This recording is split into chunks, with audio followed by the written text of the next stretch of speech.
Hi guys! For today's video, meron akong gustong itry na dipping sauce para sa ating mangga. Ayan. Sa mangga kasi gusto ko guys yung may mga balat pa. Pero hinugasan ko naman yan. Gusto ko kasi may balat para ano siya malutong. Ayun, basta.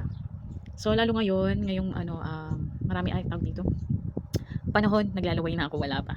Panahon na ng mga mangga. Ayan. Ito po ay Indian mango. So, may gusto ko itry na dipping sauce. I think parang sa Thailand siya gawa. Basta nag-order ako. And kaya lang nabother ako medyo konti. Dito sa ating lagayan.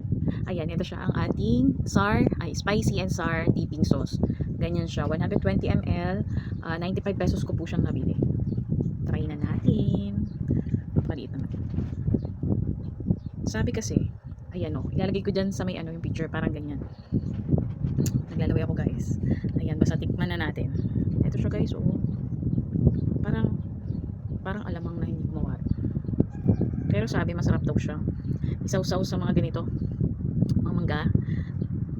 Pwede rin daw sa iba. Basta sa ibang maaasim. Pero perfect siya sa mga maaasim nga na prutas.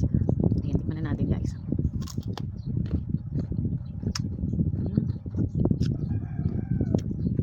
Ay, ang sarap niya.